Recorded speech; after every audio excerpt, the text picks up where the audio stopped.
할렐루야. 새롭게 발족된 우리 2부 찬양대와 실내악단을 축복합니다. 이른 아침 모여서 연습하고 찬양으로 하나님께 영광 돌리는 일이 결코 쉽지만은 않은 일이지만 천사도 흠모하는 귀한 찬양대가 되기를 바랍니다. 또한 개편된 예배에 참석하신 우리 성도님들과 함께 인사하길 원합니다. 지금 여기 2부 예배에 참석하시는 분들은 대개 2부 예배를 드리기로 작정한 분들입니다. 그러니까 늘 만나시게 될 텐데 반갑습니다. 일어나 함께 갑시다 집사님 이렇게 한번 인사하겠습니다. 집사님, 권사님, 장로님 일어나 함께 갑시다.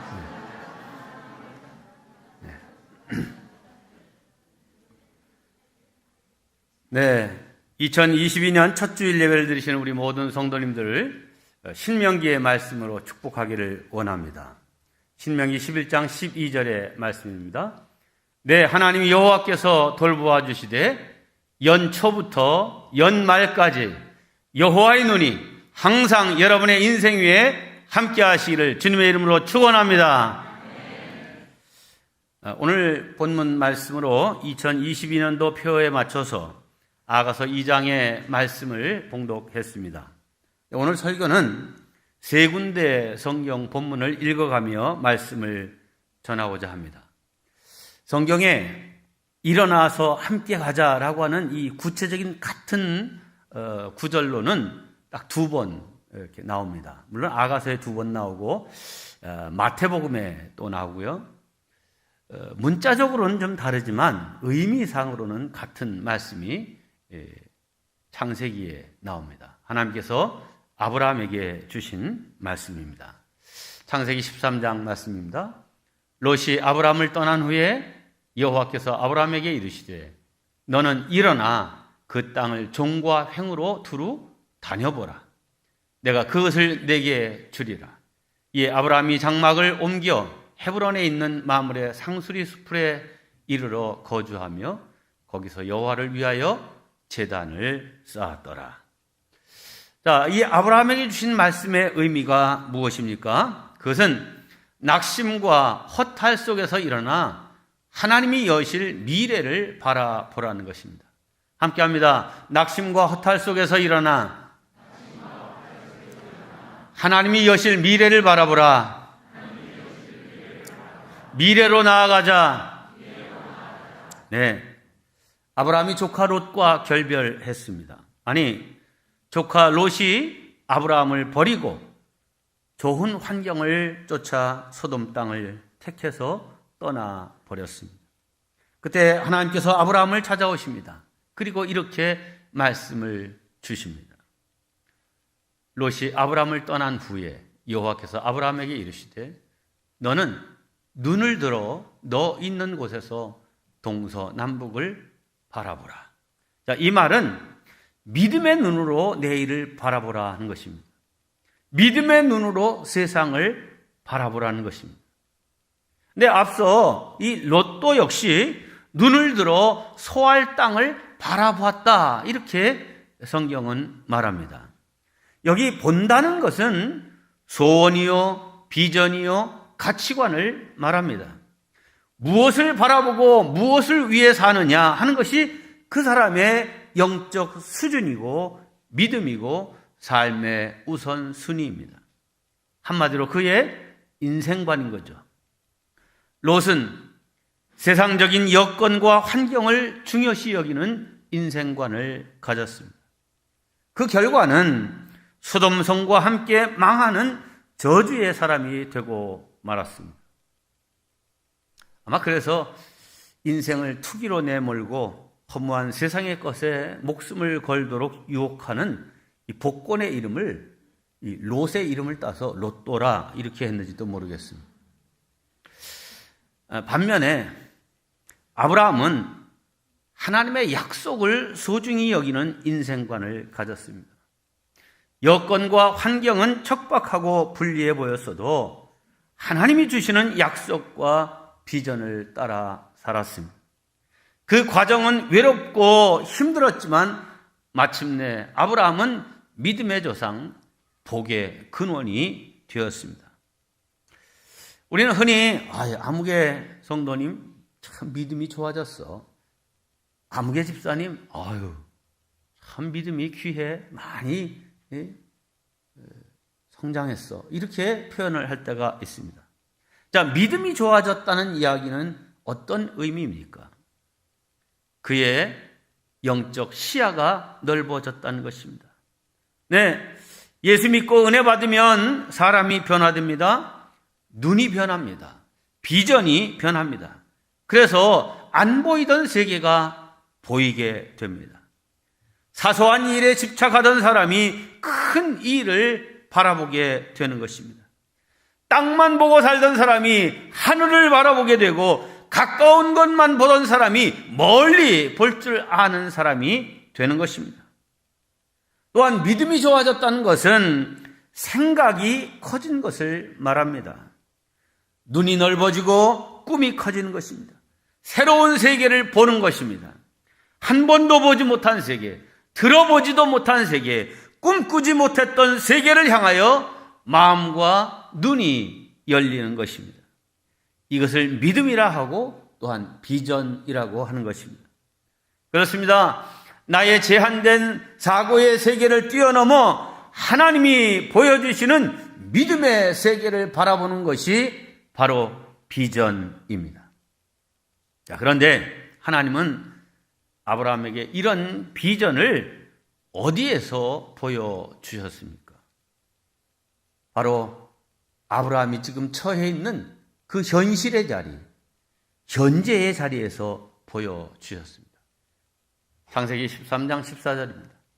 롯이 아브라함을 떠난 후에 여호와께서 아브라함에게 이르시되 너는 눈을 들어 너 있는 곳에서 북쪽과 남쪽 그리고 동쪽과 서쪽을 바라보라. 자, 너 있는 곳이 어떤 곳입니까? 롯이 떠나가 버린 그 현실입니다. 실망할 수밖에 없는 자리입니다. 속상하고 허탈하고 섭섭한 자리입니다. 그냥 인간의 눈으로 보면 좋은 땅, 소돔 땅, 마치 애굽과 같이 물이 풍부하고 목초지가 많은 그 땅은 조카 녀석이 차지하고 그냥 갔습니다. 아브라함이 실상 육체의 눈으로 동서남북 바라봐도 다 별 볼 일 없는 땅이지 황무지일 뿐이지 쓸만한 땅이 아닌 것입니다. 자, 그런데 하나님은 아브라함에게 지금 내 눈에 보이는 삶의 현실이 황무지 같지만 너 눈을 열어 내가 이루어갈 미래를 바라보라 하는 것입니다. 이런 비전은 아브라함을 담대하게 하고 흔들리지 않게 하는 힘이 되었습니다. 이것이 비전의 힘이요 능력입니다. 오늘 우리는 주어진 여건 때문에 너무 쉽게 포기하는 사회 풍조 속에 살고 있습니다. 작은 고통도 참지 못하고 인내가 없습니다. 도전하는 모습은 찾아보기 힘듭니다. 그러나 하나님의 약속을 가진 자는 그렇지 않습니다. 어려움 속에서도 굳게 설 수 있습니다. 왜인 줄 아십니까? 하나님의 약속을 믿기 때문입니다. 새로 열려질 그 세계를 앞서서 보고 있기 때문입니다. 사실 환경만 바라보면 지금 우리가 처한 현실도 참 낙담할 수밖에 없는 그런 환경입니다. 코로나19 상황이라 더욱더 그렇습니다. 그러나 믿음의 눈을 열어서 보면 온 세상에 가능성이 가득 차 있음을 보게 될 것입니다. 내가 나 자신만을 바라보면 참 작고 보잘것없고 초라한 인생입니다. 그러나 내 안에 계신 예수 그리스도, 그분을 보면 내게 능력 주시는 자, 그 안에서 내가 모든 것을 할 수 있는 사람이 되는 이 가능성과 능력의 사람임을 발견할 수 있는 것입니다. 물론 나의 지금 처한 현실을 정확한 눈으로 바라보는 것은 맞는 일입니다. 그러나 거기서 하나님의 계획과 하나님의 동행하심, 하나님이 이루어 가실 그 미래를 볼 줄 모르는 사람은 참 불행한 사람입니다. 반대로 현실에 도취되어 영원한 세계를 보지 못한다면 그것은 더 큰 불행입니다. 하나님은 이 아브라함에게 왜 눈을 들어 동서남북을 보라고 하셨습니까? 이유는 간단합니다. 아브라함에게 그 땅을 주시기 위해서입니다. 하나님은 우리에게 비전을 주시고 또 그 비전이 어떻게 성취되는지를 우리가 체험하기를 원하십니다. 그래서 아브라함들어 너는 일어나 그 땅을 동서남북을 두루 다녀보라 이렇게 말씀하십니다. 그러므로 비전은 곧 축복입니다. 이 비전을 따라가는 사람에게는 마른 땅인 것 같지만 그 땅을 파면 샘물이 솟구쳐 오릅니다. 그 땅이 변하여 옥토가 되고 하나님이 이루실 거룩한 축복의 땅으로 변화되는 것입니다.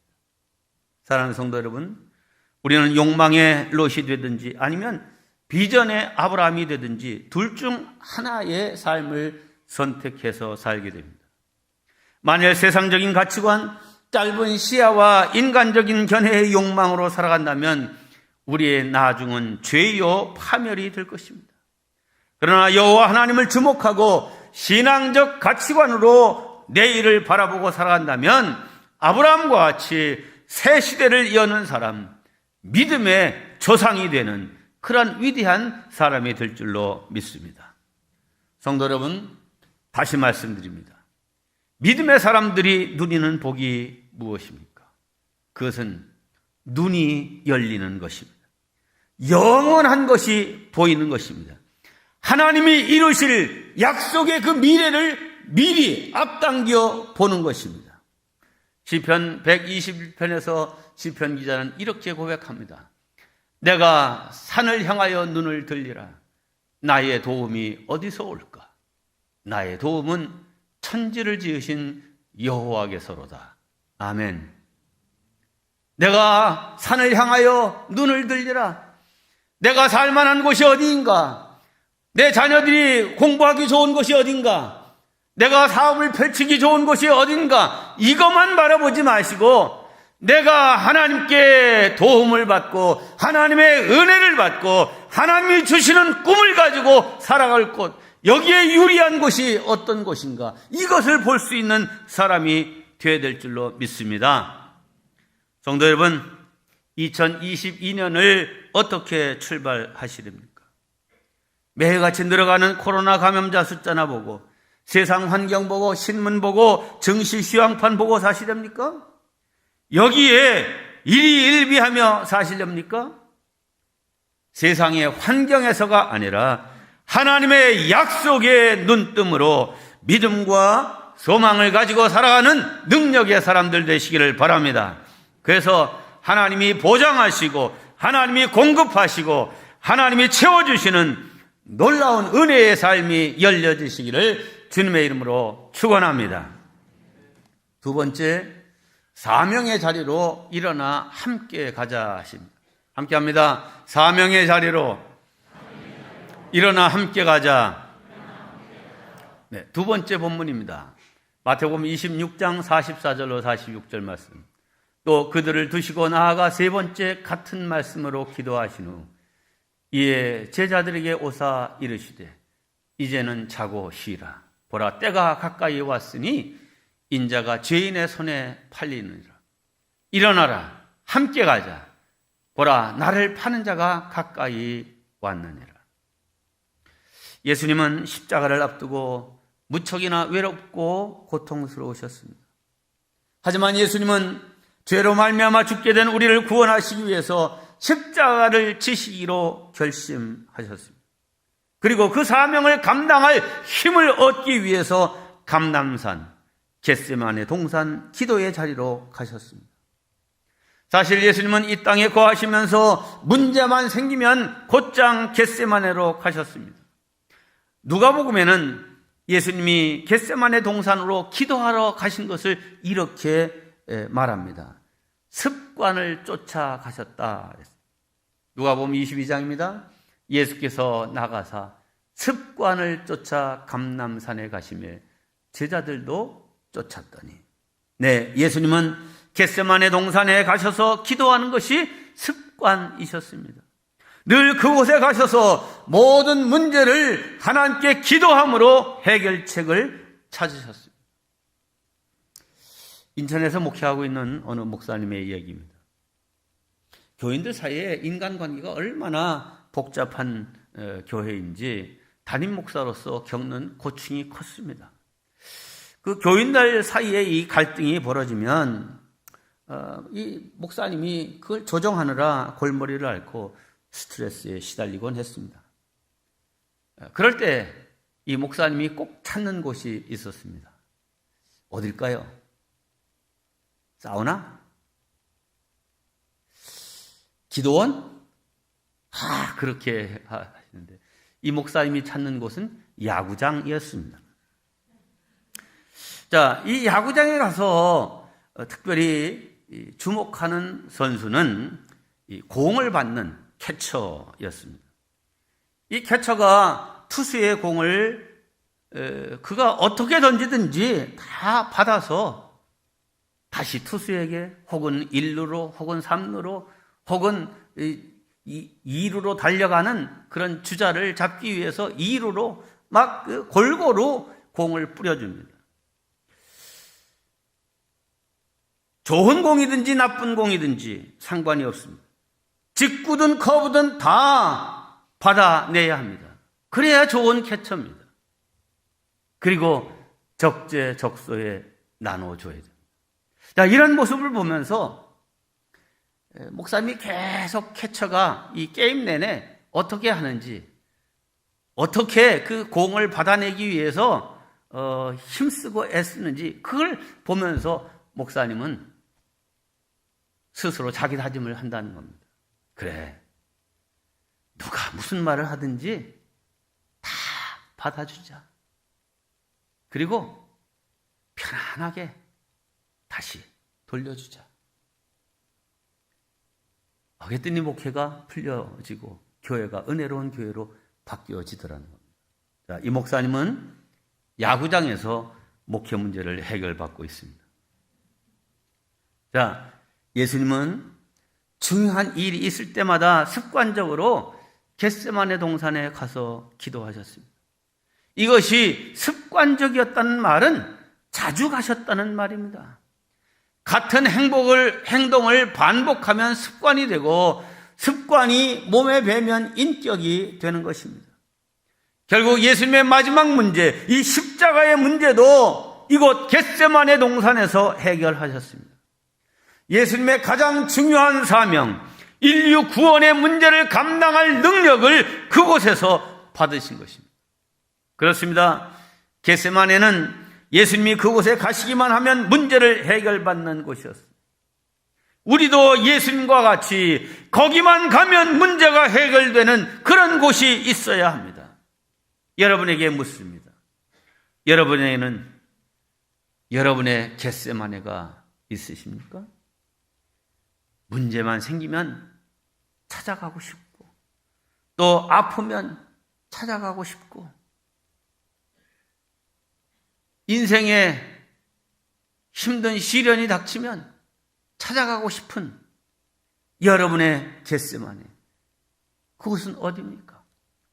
바로 이곳 교회가 되어야 하리라 믿습니다. 이 자리가 바로 여러분들이 엎드리는 기도의 자리가 되길 바랍니다.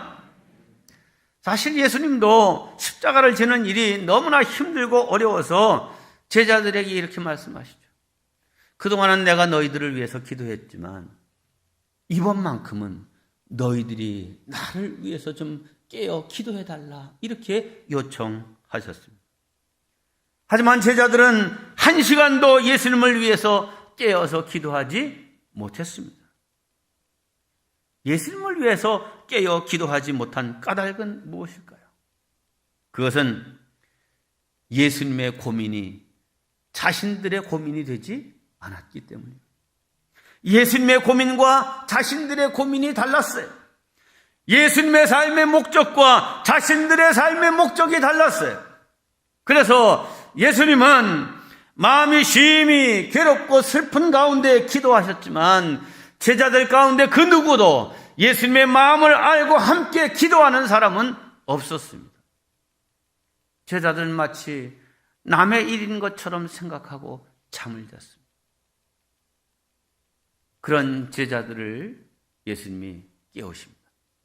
일어나라, 함께 가자. 성도 여러분, 오늘 일어나 함께 가자고 말씀하시는 주님의 음성을 들으시기 바랍니다. 주님께서는 나와 함께 가기를 원하시고 나를 통해서 일하기를 원하십니다. 그런데 그 부름에 우리는 어떻게 응답하고 있습니까? 주님의 부르심에 어떻게 순종하고 있습니까? 여전히 하나님의 뜻과 주님의 뜻과는 상관없이 내 생각 또 내 핑계만을 대고 여전히 잠자고 졸고 있는 그런 제자들의 모습을 보이고 있지는 않습니까? 오늘 이 시간 일어나 함께 가자 말씀하시는 주님의 음성을 꼭 듣길 바랍니다. 그리고 그 주님의 음성에 응답할 수 있는 우리 모두가 되기를 바랍니다. 개인뿐만 아니라 금년에는 가정적으로 또 속회와 선교의 모든 공동체가 함께 주의 음성을 듣고 일어나 같이 기도하고 같이 은혜 받고 같이 협력하여 일하고 하는 이 모든 일에 힘쓰는 우리 모든 성도들, 그래서 영적 싸움에서 승리하는 우리 꿈마을 엘림교회 되기를 주님의 이름으로 축원합니다. 마지막 세 번째, 아름다운 가정을 세우기 위해 일어나 함께 가자 하십니다. 함께 합니다. 아름다운 가정을 세우기 위해 일어나 함께 가자. 오늘 함께 봉독했던 본문의 말씀입니다. 나의 사랑하는 자가 내게 말하여 이르기를 나의 사랑 내 어여쁜 자야 일어나서 함께 가자. 겨울도 지나고 비도 그쳤고 지면에는 꽃이 피고 새가 노래할 때가 이르렀는데 비둘기의 소리가 우리 땅에 들리는구나. 무화과 나무에는 푸른 열매가 익었고 포도나무는 꽃을 피워 향기를 토하는구나. 나의 사랑 나의 어여쁜 자야 일어나서 함께 가자. 네, 사실 행복한 성도의 가정은 작은 천국입니다. 559장 찬송가를 작사한 전영택 목사님은 이 2절 가사에서 이렇게 노래합니다. 어버이 우리를 고이시고 동기들 사랑에 뭉쳐있고 기쁨과 소름도 같이 하니 한간의 초가도 천국이라. 그렇습니다. 부부 간의 애정과 부모 자식 간의 형제와 동기 간의 깊은 사랑으로 뭉쳐있으면 그 가정은 천국입니다. 그렇습니다. 행복한 가정의 근본은 사랑입니다. 자, 그런데 이런 행복한 가정, 행복한 포도원을 허는 작은 여우가 있습니다. 아가서 2장 15절입니다. 우리를 위하여 여우, 곧 포도원을 허는 작은 여우를 잡으라. 여기 포도원은 행복한 가정을 말합니다. 근데 그 포도원을 허는 작은 여우가 있다는 거예요. 근데 왜 하필 그 작은 여우라 이렇게 얘기했을까? 무슨 사자나 뭐 그냥 아주 더 크고 아주 무서운 그러한 짐승도 있는데 작은 여우라 이렇게 얘기했어요.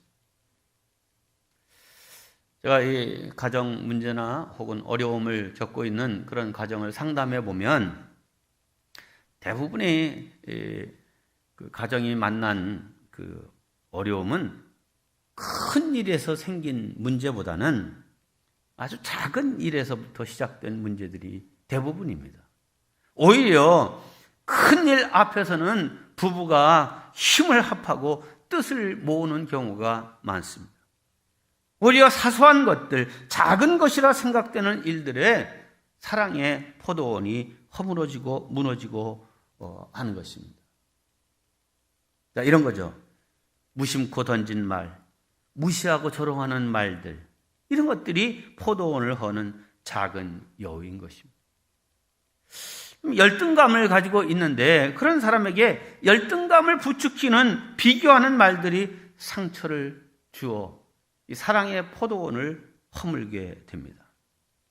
자녀들에게 학교에서 공부 잘하면 좋겠지만 또 그렇지 못한 자녀들도 있잖아요.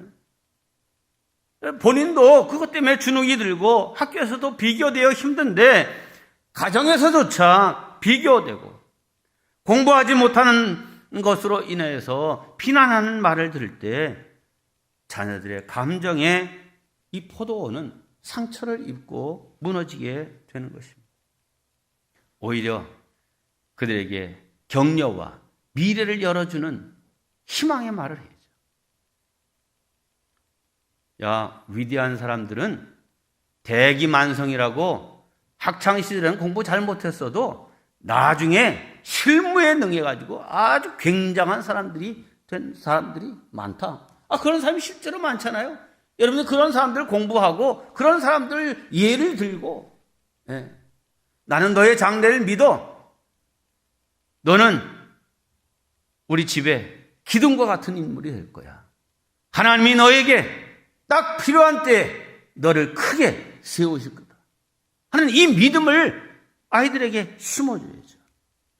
자, 남편으로부터 폭언과 폭력을 당하면 그 아내의 사랑의 포도원은 순식간에 무너집니다.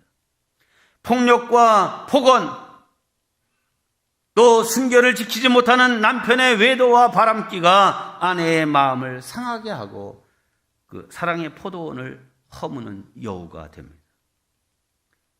남편도 마찬가지입니다. 아내로부터 인정받지 못하고 무능한 남편으로 무시당하면 남편의 사랑의 포도원도 역시 쉽게 무너지고 맙니다. 무시하는 말과 태도가 사랑의 포도원을 허는 여우입니다. 행복한 부부가 되기를 원한다면, 행복한 자녀와 함께 살기를 원한다면, 포도원이 사랑으로 가득 채워지기를 원한다면 그것을 허무는 작은 여우들을 다 잡아야 합니다. 근데 가만히 보면 가정들마다 너무 많은 이 작은 여우들이 많습니다. 이 여우를 꼭 잡아야 됩니다. 한 마리의 여우도 방치하지 말고 다들 잡아서 그거 어디다 쓸까요? 네? 다 잡아가지고서는 남편들이 좀 나서서 그 목도리 만들어가지고 아내들에게 여우 목도리 선물해 주시길 바랍니다. 네, 오늘 주보 간지에 1년 목회 계획표를 넣어드렸습니다. 여기 보면 여러 가지 일들이 있지만 제가 특별히 강조하고 싶은 것은 우리 하나님이 계획하시고 기뻐하시는 가정을 이루기 위한 이 생애 주기별 교육 프로그램들이 준비되어 있습니다. 결혼하기로 약속한 커플이나 아직 자녀가 없는 신혼부부를 위한 결혼 코칭, 또 아버지다움의 회복과 가정 제사장으로서의 사명을 세우는 브라보스쿨, 또 낡은 집이 아니라 리모델링해서 새롭게 하면 같은 집이라도 전혀 새로운 집이 되는 것처럼 이 부부관계도 그렇습니다.